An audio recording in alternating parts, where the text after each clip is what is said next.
midnight screams. What if you discovered someone had been silently coming and going in your home, never stealing anything, just watching? Would you still feel safe living alone? I always thought of myself as pretty grounded. Living alone didn't scare me. My mom worked night shifts at the hospital, and as a senior in high school, I was used to coming home to an empty house. Sometimes I even picked up extra shifts at a nearby freight yard. I liked the quiet. I wasn't scared of much. Our house was tucked at the end of a cul-de-sac in a peaceful suburb of Illinois. Nothing strange ever happened here. I'd come home, microwave something, scroll on my phone too long, and pass out. Days blurred into each other until that Friday night. That was when the silence cracked. I just finished washing my hair. I remember because I had one of those deep conditioning masks on that made my scalp feel cold. It was around 11 p.m. I wrapped myself in a towel and stepped out of the bathroom, heading across the hallway to my bedroom. Like always, I had locked the bathroom door before turning on the water. I still remember the feeling of the metal knob clicking under my fingers. That's why, when I heard a soft click, the unmistakable turn of a doorknob, followed by the slow creak of a hinge, I froze mid-rub, towel still over my dripping hair. I stared at the wall in front of me, paralyzed. My brain scrambled to decide, was that real or just my imagination? I tried to rationalize. Maybe I didn't turn the lock all the way. Maybe the steam pushed it loose. But no, I knew I had locked it. I felt it. I stepped back into the hallway. The bathroom door was ajar, maybe 2 inches, enough to see the sink, the corner of the mirror, and the small window above the toilet cracked open just barely. That window had always been stuck shut. I never opened it. It jammed halfway and always let bugs in. Seeing it open, even slightly, twisted my stomach. It wasn't fear, not yet, but it was wrong. I pulled. It shut, locked the bathroom again, and went to bed, trying to ignore the heavy feeling pressing down on me. I didn't tell anyone. It felt small, like I was making too much of it. But it didn't stop there. On Tuesday, coming home from school, I noticed something different. Faint streaks of mud, barely there, smudged along the hallway floor, leading from the bathroom toward the back of the house. Not full footprints, but curved heel marks like someone trying to walk carefully. I froze. Backpack still on my shoulder. Maybe it was me. But I hadn't used the bathroom that morning, and my shoes were still dry by the front door. I opened the bathroom. The window was open again, just a crack. But this time the air smelled off. Gone was the scent of shampoo and damp towels. Instead, a faint metallic tang like old coins or dried blood. I checked behind the shower curtain. Nothing. Still, something had changed. I felt it. I texted my mom. "Did you open the bathroom window?" She replied with a single word. "No." That night, I barely slept. I kept replaying the click of the lock, the soft creak, now the mud, the strange smell. I climbed onto the toilet, slid the window open from inside, and looked out. Tiny scratches lined outer wooden frame like someone had used a knife to pry it open. My whole body locked up. That night, I lay frozen in bed, phone in hand, eyes fixed on the faint moonlit outline of my doorknob. Every sound made me jump. Around 2 a.m., I swore I heard soft footsteps in the hallway, but I didn't check. I couldn't. The next morning, I didn't go inside right away. I stood on the porch, staring at the house I used to feel safe in. When I finally did go in, I went straight to the bathroom. The window was wide open, and worse. The bathroom rug was completely flipped over, like someone had lifted it to check underneath and didn't bother to fix it. That was the moment I knew this wasn't in my head anymore. I called my dad, told him everything from the far. The first night, the click, the mud, the rug. To his credit, he didn't think I was crazy. He told me to lock my bedroom door, wedge a chair under the knob, and wait. He'd be home soon. I did exactly that. Sat on the bed, baseball bat in hand, heart hammering like it was about to explode. I imagined someone crouched under that bathroom window, waiting, watching. When my dad got there, he searched the entire house inside and out. No one. But outside the bathroom, the dirt beneath the window was packed down like someone had stood there often. Faint shoe prints, not boots, worn sneakers, light, quiet, and those same tiny deliberate knife scratches along the frame. That night, my dad bolted the window shut from inside, installed motion lights out back, and wedged the sliding glass door with a thick wooden bar. Mom called someone to install cameras the next day. Nothing strange happened after that. No more open windows, no footprints, no smells. But I never slept the same again. To this day, I check that bathroom lock at least 3 times before showering. Every creak in the night puts me on edge. We never found out who it was. They didn't steal. They didn't break anything. They just came and went, quiet, curious, watching, maybe testing to see how long it would take me to notice. Maybe I caught it early, or maybe they'd been doing it for weeks before I ever realized. And what keeps me awake now is the question I can't shake. If I hadn't heard that lock turn that night, would I still be here to tell the story? If the man you hired to fix your lock was the only one who knew how to open it from the outside, would you ever feel safe sleeping in that house again? My street was so quiet at night you could hear the sprinkler systems click on in rhythmic pulses. I just crawled out of a long, soul-sucking breakup, drained emotionally, financially, and mentally. The little house was still there, but every corner of it felt like it sagged under the weight of my sadness.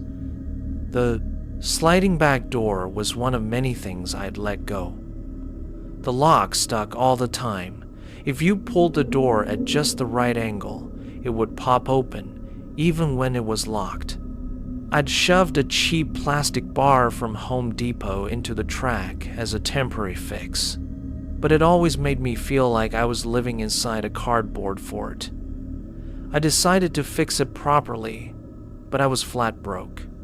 So, I turned to Craigslist, that digital garage sale of desperation and danger. After scrolling through dozens of sketchy posts with blurry photos and way too cheap promises, I landed on one that made me pause. Someone named Drew. His ad was strangely convincing. Clear pricing, photos of real work, even a listed license number. I messaged him and got a reply that same night. Polite, brief, no weird questions, no pressure. We agreed to meet the next day at noon. At exactly 11:55 a.m., Drew knocked on my door. He looked like the kind of guy you'd see fixing a fence at your neighbor's house and forget 5 minutes later, maybe 40. Shaved head, sunburnt neck, worn Timberlands dusted in concrete powder. His tool belt clinked with every step. He worked fast, talked only when necessary. He pulled the sliding door off the tracks, replaced the lock, greased the rails. He even pointed out a rust patch near the bottom and patched it for free. It took under an hour. When he left, I smiled and thought, maybe Craigslist isn't so bad after all. That night, I sat alone on my couch watching The Thing. Yeah, weird comfort movie, but it works for me. I remember how good it felt to slide the back door shut and hear that solid click of the new lock. For the first time in weeks, I felt safe in my own home until 10:30 p.m. Halfway through the movie, I heard it. Shh, the subtle glide of the sliding door. My heart stopped. I muted the TV and sat upright, staring toward the darkened kitchen. A breeze brushed across my ankles. I moved slowly, careful not to scrape the chair legs. In, the pale moonlight filtering through the kitchen window, I saw it. The sliding door was open about 6 inches. The brand new lock undone. No shattered glass. No signs of forced entry. It was like someone knew exactly how to bypass it and did it quietly. I shut it again. This time, I jammed a broom handle into the track. Then I checked every room. All the windows were locked. The front door untouched. The street outside, dead silent. And then it hit me. Only one door had been fixed that day. Only one person knew how it worked. Drew. Earlier, I thought his silence was a green flag. Now, it felt like calculation. I opened my phone and pulled up the footage from the motion-activated camera I'd installed out back, mostly to scare off raccoons. At 10:27 p.m., right around the time I heard the noise, the camera caught something. A figure. Familiar build, familiar gait. It looked like Drew, but this time he wore a dark hoodie, gloves, jeans, no tools, no gear. He stood at the door for a moment, then crouched, touched the bottom left corner of the frame, made a quick motion, and the door slid quietly open. The clip ended. He didn't break in. He didn't struggle. He knew exactly where to press because he had built it that way. I didn't sleep. I sat on the couch all night, gripping a kitchen knife, eyes locked on the camera feed. I replayed the video again and again, trying to see his face. He never looked at the lens. Every move, efficient, deliberate, practiced like it wasn't his first time. I didn't call the police right away. I needed proof. The next morning, I made a burner profile and used a spoofing app to text Drew, pretending to be a new client. I said I needed a window lock replaced. Within 10 minutes, he replied, polite as ever, asked for an address. I gave him a fake one 2 blocks from my house, then parked across the street and waited. At 12:14 p.m., he pulled up in a gray Ford Ranger. It was him, but this time, the way he scanned the house, it didn't look like a contractor showing up for a job. It looked like a man casing the place. He knocked. No answer. He circled around, peered into the windows. That was enough. I saved the footage from the night before, screenshotted our messages, and brought everything to the local police station. At first, the officer seemed skeptical until he watched the clip. He didn't promise much, only that they would look into it. I don't know if they ever did, but a week later, Drew's Craigslist post was gone. Deleted, or I didn't wait to find out. I replaced the entire sliding door with a steel-framed model, installed secondary bolts, upgraded to premium surveillance, and for the next month, I refused to sleep alone. A coworker stayed over a few nights a week, just so I could get some rest. But what haunts me to this day is how Drew moved. He didn't steal, He didn't break. He just unlocked, like he was rehearsing. A quiet test run. Maybe the glow of the TV spooked him. Maybe he saw me stand up. Or maybe he was just waiting for a better night when I was asleep, when I'd stopped feeling uneasy. It's been over a year. I've moved.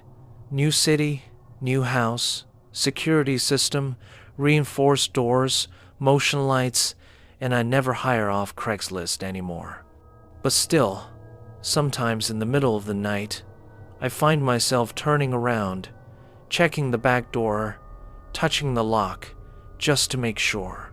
Because no matter how many locks I install, I can still picture that man, smiling in daylight, and returning at night with gloves and a hood. If someone knocked on your door late at night, claiming they were delivering food, would you open it, even when you never ordered anything? I live alone in a one-story house at the end of a cul-de-sac, tucked quietly into a suburb in northern Kentucky. Not exactly rural, just quiet enough that by nightfall you can hear the neighbors' sprinklers kick on 3 houses down. People around here wave politely, but conversations are rare. Solitude is standard. That night, I wasn't expecting anyone and definitely not close to midnight. I'd just gotten out of the shower, towels still draped over my shoulder when I heard 3 knocks. Short, sharp, decisive. I froze.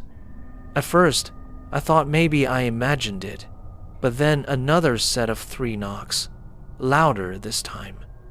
I threw on some sweatpants and walked to the front door. There's a frosted glass pane, not clear enough to see faces, just vague shapes. Someone was standing there. I didn't open the door. I just called out from inside. "Can I help you?" A man answered. He said he was delivering food for someone named Brandon. His voice wasn't aggressive. In fact, it was too calm, unnaturally calm for someone knocking on a stranger's door past 11:30 p.m. I told him flatly, "There's no Brandon here.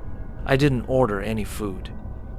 He paused for a few seconds, then asked, "Could you open the door and check the receipt for me?" Right then, something twisted in my gut. That strange primal instinct, the one you don't question. It kicked in hard. "No," I said. "There's no Brandon here. He didn't leave. He just stood there, then knocked one more time. Slower this time, almost expectant. My phone was charging in the kitchen, so I hadn't checked the doorbell cam yet. I peeked through the peephole. He was wearing a gray hoodie, holding a paper bag. No delivery uniform, no company logo.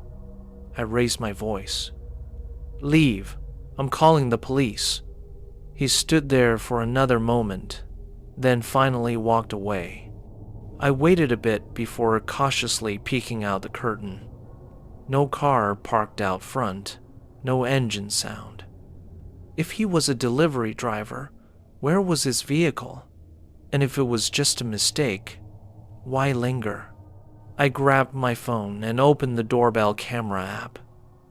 I expected to see a nuisance, but what I saw stopped my heart cold. At first, it looked normal, or at least as normal as a man showing up uninvited with a food bag at midnight can be. Mid-30s, cap under a hoodie, one hand in his pocket, the other holding the bag. He just stared at the door, like rehearsing a script. Then I noticed something, a subtle movement in the bottom right corner of the frame. I rewound, zoomed in. That's when I saw him, the second man. I hadn't seen him through the peephole. He was crouched low, nearly curled into himself, just beside the front steps, dressed all in black, one arm bracing against the porch, the other shifting ever so slightly for balance. The camera barely caught his shoulder and a sliver of his hand. He was completely still, completely silent, waiting. I watched the clip at least 5 times. Each time I noticed more. At one point, his hand reached into his coat, then froze like a statue. That second man never approached the door. He just waited. If I had opened it, I collapsed onto my couch, shaking, clutching my phone, the video frozen on the frame where the man in black crouched beside the step. I'd been standing right there on the other side of that door, talking loudly. Clearly they heard me. The more I thought about it, the worse it felt. Was this random? Had they watched me beforehand? Or were they just walking door to door, waiting for someone too trusting? I scrolled through the footage an hour prior. Nothing. No car pulling up. No one walking past. Then 11:45 p.m. 3 knocks and a 2-man performance began. After leaving the porch, the man in the hoodie walked away first. Then, silently, the second man rose and followed him into the dark. No words exchanged, no vehicle, just gone. No plates, no names, no evidence to hand over. Just 2 men, one playing the part of a late-night delivery guy, and the other waiting to do something worse. I didn't sleep that night. I sat with a baseball bat across my lap, all the lights on, flinching at every rustle of wind or creak of the house. By morning, I took the video to the police. The officer watched it quietly, then exhaled through his nose. "We've seen a few of these lately," he said. "One guy distracts, the other waits. Sometimes it's just burglary, sometimes worse." He filed a report, recommended extra cameras and floodlights. That afternoon, I installed both a wide-angle cam facing the full yard, motion sensor lights, and for the first time ever, I started locking the storm door too. The part that haunts me, it all happened in under 5 minutes, and it took weeks for me to feel safe again. I don't open the door for strangers anymore. I don't order food past 8 p.m. It's been nearly a year. No more knocks, no one asking for Brandon, no shadows on the porch, but I still remember it vividly. The way the second man folded himself beside the stairs. The way the fake delivery guy stared at the door and waited. And the awful realization of how lucky I was not to open it. So if you live alone, especially in quiet neighborhoods like mine, never open the door just because someone says they're delivering food.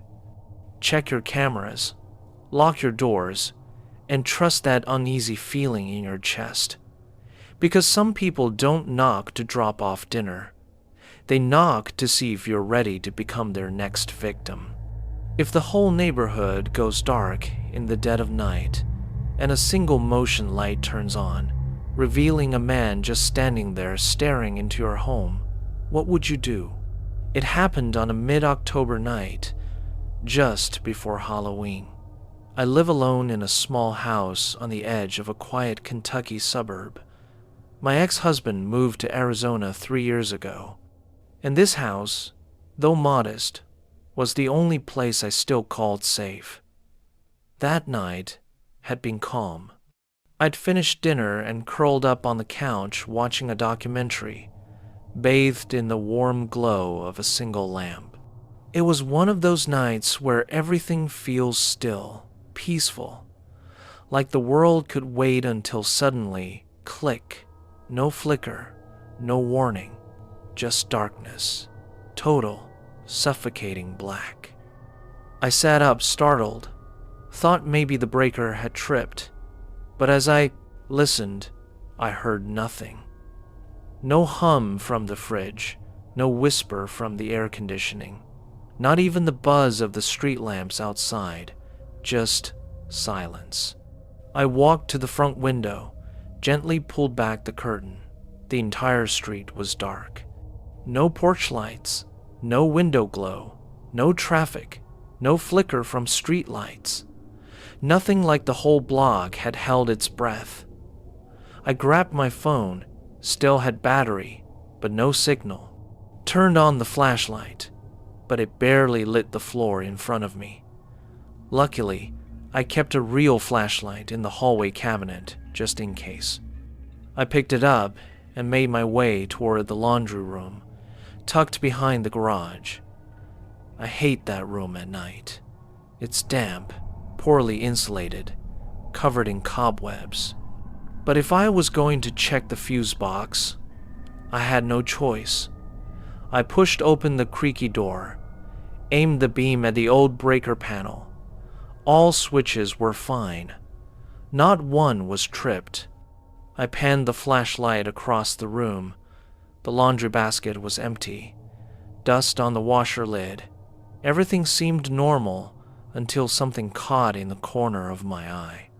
Through the tiny window at the back of the laundry room, I saw a faint glow, soft, pale, like a backyard motion light flicking on. But that didn't make sense. The entire neighborhood had no power.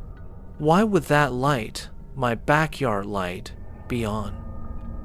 And then I remembered it was battery powered. I'd installed it the previous year after someone tried siphoning gas from my car.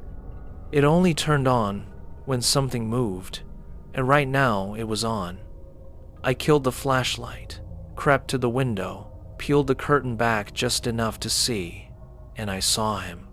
A man standing perfectly still beneath the glowing light, not approaching, not backing away, just standing, looking straight toward the house.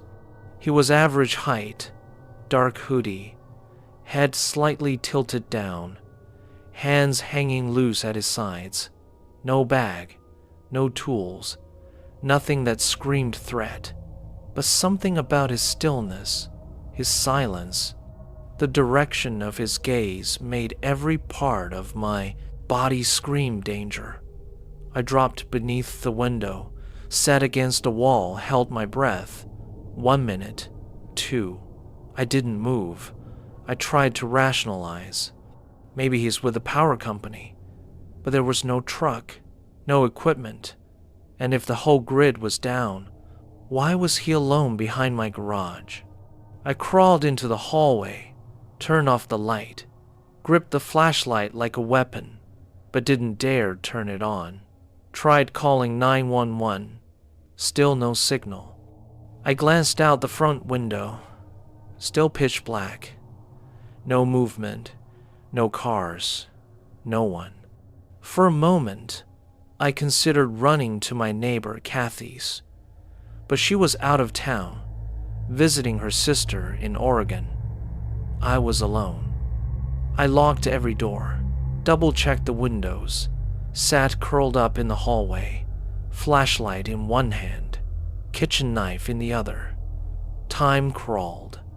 There was no sound, no footsteps. Then maybe 20 minutes later, the backyard light went out. I waited, breathed slow, crept back to the window. Empty. Just the fence, the overgrown rose bush, the wheelbarrow I kept forgetting to store, but the fear didn't leave. What if he'd circled to the side of the house? What if he was still out there, just beyond the light's reach? I dragged a heavy chair to block the back door, sat in the living room with my eyes on the shadows, didn't sleep. When the first light of dawn broke, I checked every room, every door, didn't step outside until the sun was fully up. That's when I saw it. The side panel of the outdoor fuse box had been pried open, scratches on the edge, fresh ones, like someone had used a sharp tool to wedge it loose. and half buried in the soil beneath the air conditioning unit was a pair of wire cutters. I didn't touch it. I ran back inside. When my phone finally reconnected, I called the police. About 30 minutes later, a young officer, Clay, arrived. He looked barely older than a college kid. He examined the box and said quietly, "Whoever did this knew exactly what they were doing. Cutting the power from the outside isn't hard. If you know which wires to clip, it's a tactic used to see who's home. If no one comes out, it's a green light to break in." The cutters were sent in for prints. None found, no security footage. Every camera in the neighborhood had gone down when the power did, except for that one motion light. That light might have saved me. But the part that truly chilled me, Clay checked with the power company. There was no outage, no technical failure, no scheduled work, which meant someone had cut my power intentionally. Someone who knew where my fuse box was, who knew I lived alone, who had been watching. The following week, I replaced all my locks. Had a steel door installed in the back, no exterior key. Adopted a huge black lab from the shelter.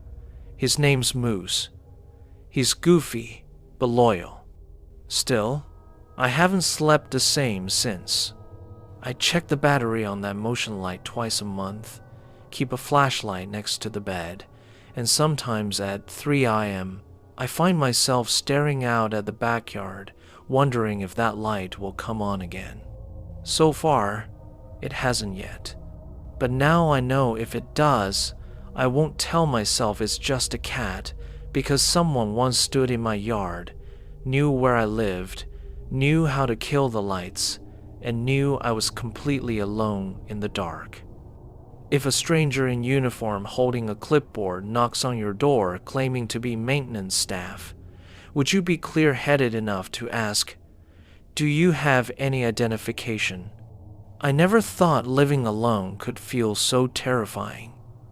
It was mid-October, just as the days were starting to get shorter. I lived on the 3rd floor of a large apartment complex on the outskirts of Phoenix.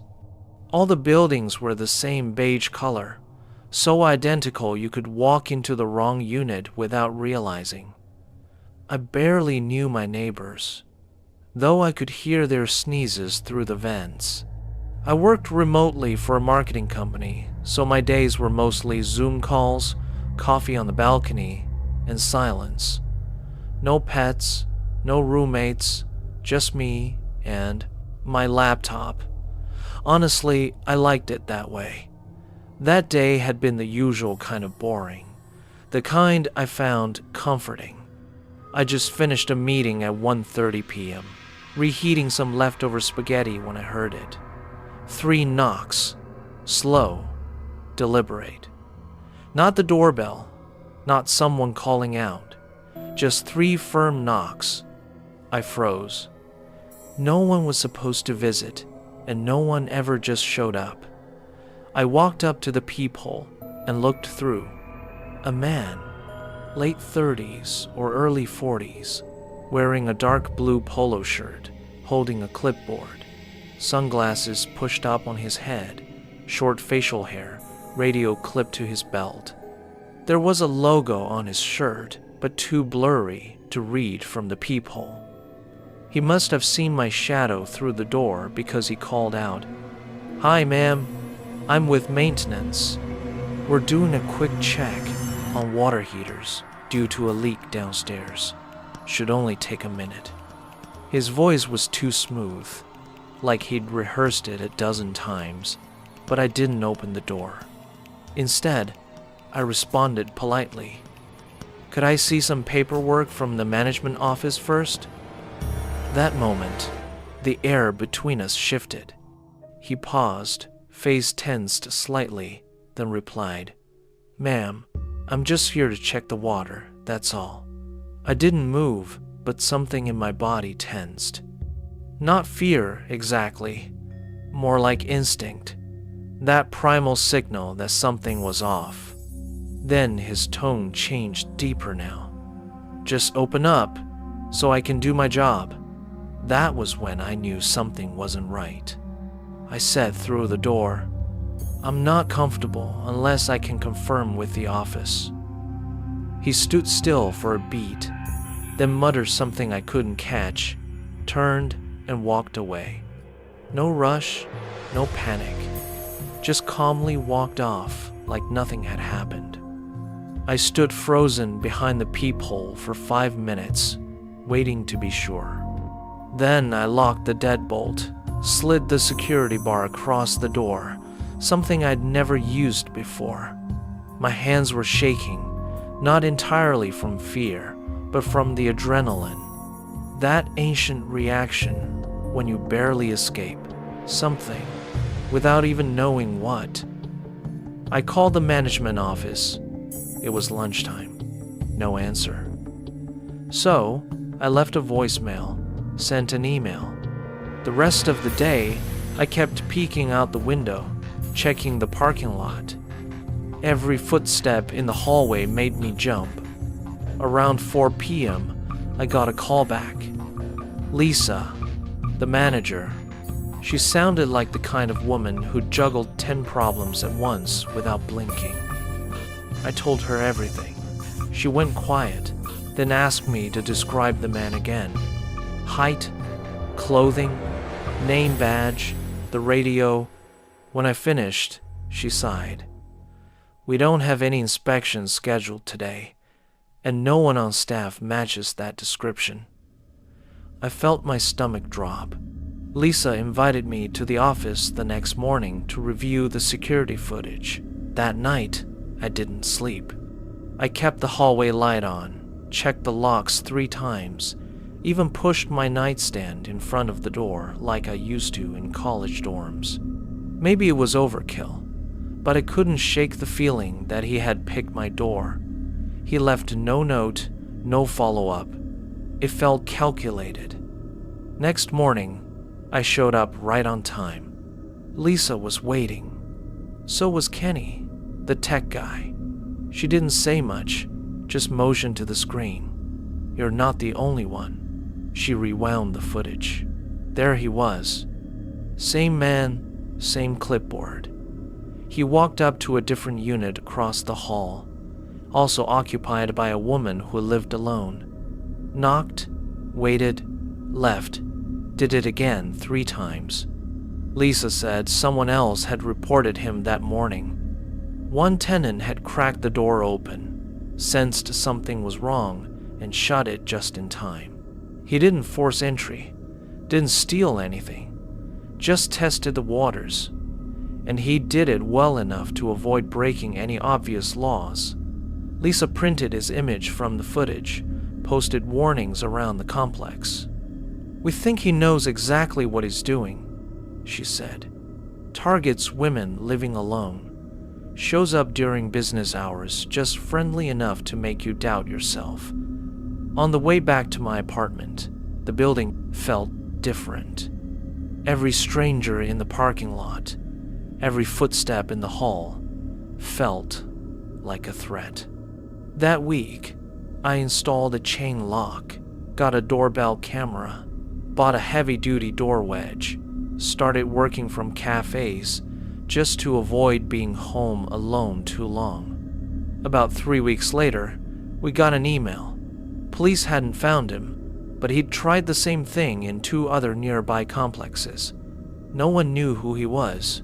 No license plate, no trace. He vanished like someone who knew exactly how far he could go without crossing the line. And that was what haunted me most. No break-in, no attack, no crime technically. But he got close. Just one door, one decision, one click away. Since that day, I see the world differently. I'd lived alone my whole adult life without feeling unsafe. But that day left a crack in the glass. Maybe that's why I'm telling the story. Not for sympathy, but as a reminder That gut feeling in your stomach is usually right. Even if they're in uniform carrying a clipboard saying all the polite things, you don't owe them anything. Ask, lock the door, be rude, because you're the one who lives with the consequences if you guess wrong. Some people knock to check in, some knock to be let in, but some don't knock at all. They just come with a crowbar. It all started in the spring of 2019, just outside Dayton, Ohio. I had only been living alone in that rented duplex for about a month. 2 stories, a small front yard, and a fence so low a squirrel could hop right over it. The neighborhood wasn't quite inner city, but it wasn't peaceful suburbia either. It had a certain stillness, but the kind that always carried something lurking beneath, something unpredictable. The unit next to mine was rented by a young woman, though she was rarely home, always working night shifts, often crashing at her boyfriend's place. In other words, I was alone most of the time. That Saturday was calm. I'd just finished my second cup of coffee, half-heartedly, deciding whether to clean or just melt into the couch. Some cooking show I didn't care about played in the background. The living room window was cracked open, just enough to let in some late spring air. And then I saw him, a man walking back and forth along the sidewalk across from the house, right in front of an empty lot. He didn't look like someone out for a stroll, wasn't checking a phone, wasn't looking for an address. He was tall, wearing an oversized denim jacket, holding something in his hand. I couldn't tell what at first. He'd walk a few steps, then stop and stare, directly at my house. I thought maybe he's lost, looking for a friend, confused about the address. But when I stepped onto the porch to shake out a rug, he froze. No wave, no nod, just stared, expressionless, silent, like I'd interrupted a conversation I was never supposed to be a part of. I awkwardly said, "Good morning," and went back inside, brushing it off. Not 2 minutes later, I heard a knock at the door. It wasn't urgent. It was gentle, spaced out, like even he wasn't sure if he should be knocking at all. I opened the door. He stood a few steps below me on the porch, looking up. His voice was calm, but distant. "Did someone named Janine or Jennifer used to live here?" He said it like he wasn't sure of the names, like he was just throwing them out, hoping something stuck. I told him I just moved in, didn't know the previous tenant. He nodded, then looked past me into the house. His eyes scanned the room like he was looking for something very specific. Then he muttered, "Ah, okay," turned and walked off. But he didn't leave. He walked around the side of the house where the back entrance to the laundry room was. Something about it felt wrong, deeply wrong. I stood at the window pretending to scroll my phone, but keeping one eye on the side yard through the slats of the blinds. Then he was gone, out of sight. I told myself, maybe he's just confused, maybe he's harmless. But that question wouldn't leave my mind. Janine or Jennifer, like he was casting a net, hoping someone would bite.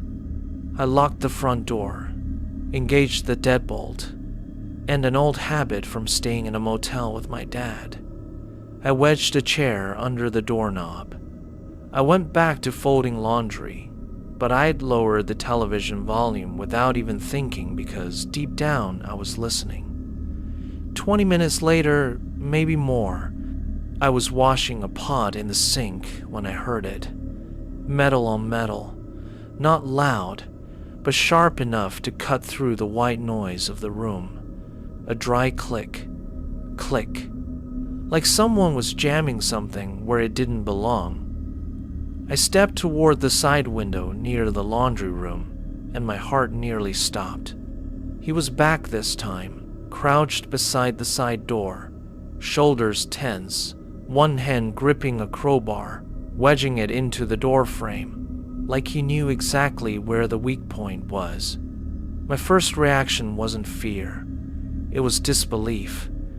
I just stood there, watching him pry at my home like it was some chore he'd done 100 times. No panic. No looking around like someone who'd done this before. I didn't scream, didn't bang the glass. I backed away slowly, grabbed my phone, ran into the downstairs bathroom, the only room with no windows, and a door that locked from the inside. I sat on the floor and called 911. My hands were shaking so badly, the phone felt like it belonged to someone else. The dispatcher picked up immediately. I whispered as clearly as I could, gave my address, described what was happening, and then, crack. The sound of wood snapping, loud, final. He'd broken in. I stopped breathing. No footsteps, no talking, just suffocating silence. I pressed the phone against my cheek, listening to the dispatcher's voice. "Are you safe? Can you hear anything?" And then footsteps. Slow, heavy, deliberate across the kitchen floor. Not rushing, not sneaking. Just a man, walking like he knew exactly where he was going. I pictured him standing outside the bathroom door, listening. I covered the microphone, held my breath. No doorknob turning. But I heard fingers tracing the edges of the door. Soft, almost soundless. Then silence. No retreat, no escape. Just waiting. 5 minutes passed, but they felt like an hour. Then finally, a voice from the front of the house. "This is the police. If anyone's inside, make yourself known." I screamed, unlocked the door, burst out like a prisoner set free. 2 officers were on the porch. They found the side door busted in, but no one inside. Nothing stolen, no mess. I described him. Denim jacket, crowbar, shaved head, pale skin, eyes so sunken they looked like he hadn't slept in a week. One of the officers looked at the other, then nodded. "We've had a few calls about someone like that, but this is the first time he's actually gotten inside." I filed a report. That night, I slept on the couch, all the lights on, kitchen knife under my pillow. You know what haunts me most? Not the crowbar, not the footsteps, but the way he looked at me that first time, like I was exactly who he'd come for. I changed the locks, installed motion lights, but every time I passed the attic in the hallway, I stop and watch the pull string, waiting to see if it moves,